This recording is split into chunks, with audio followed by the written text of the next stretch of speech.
অন্ধ লোক যদি হঠাৎ করে চোখে দেখতে পায়, তখন সে সর্বপ্রথম হাতের লাঠিটাকে ফেলে দেয়, অথচ এই লাঠিটাই তার দুঃসময়ের সঙ্গী ছিল।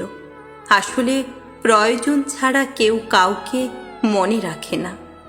একদিন সোনা লোহাকে বলল, আমাদের দুজনকেই তো লোহার হাতুড়ি মারা হয়, কিন্তু তুমি এত চেঁচাও কেন? লোহা তখন বলল, নিজেকে যখন নিজের কেউ মারে তখন ব্যথা অনেক বেশি লাগে। দেরিতে হবে, কিন্তু ঠিকই হবে। তুমি যা চাও তাই হবে। মনে রেখো, তোমার সময়টা খারাপ, তোমার জীবনটা নয়। শুধু অপেক্ষা করো, সব হবে। মিথ্যে দিয়ে কিছুদিন পর্যন্ত সফল হওয়া যায়, কিন্তু সত্যি দিয়ে প্রথমে কষ্ট হলেও সফলতা ধরে রাখা যায় আজীবন। ভাগ্যের চাকা কখন কিভাবে ঘুরবে কেউ জানে না। যে রাতে ভগবান রামচন্দ্রের রাজ্য পাওয়ার কথা ছিল, তার পরদিন সকালেই তাকে বনবাসে যেতে হয়েছিল। জীবনে দুঃখ আসবে, কিন্তু দুঃখ আসলে কখনো হতাশ হয়ে যেও না এবং বিশ্বাস হারিয়ে ফেলো না। মনে রেখো, সূর্য অস্ত যাওয়ার সময় নিশ্চিত থাকে যে আবার উদিত হবে কালকে।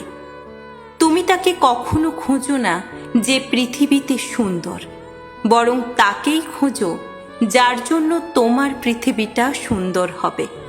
সুখ মানুষের জীবনে অহংকারের পরীক্ষা নেয়, আর দুঃখ মানুষের জীবনে ধৈর্যের পরীক্ষা নেয়। জীবনের সমস্যা তোমাকে থামিয়ে দেবার জন্য আসে না, বরং তোমাকে আরো বেশি নতুন নতুন পথ দেখাতে আসে।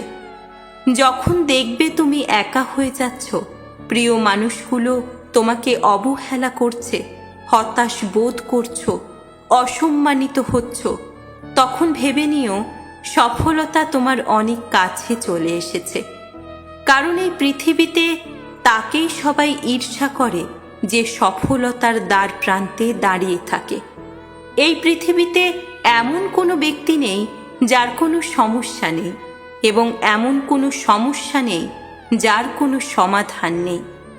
তোমার মনটাকে রাস্তার মতো খুলে দিও না, যাতে সবাই চলাচল করতে পারে। মনটাকে আকাশের মতো বিশাল করে রাখো, যাতে সবাই আশ্রয় নেবে কিন্তু ছুঁতে পারবে না। কলম যতই মূল্যবান হোক, ভেতরে কালি না থাকলে যেমন তা মূল্যহীন, তেমনি মানুষ যতই শিক্ষিত হোক না কেন, মনুষ্যত্ব বোধ না থাকলে সে শিক্ষা মূল্যহীন। সকলে ভালো থাকবেন, সুস্থ থাকবেন।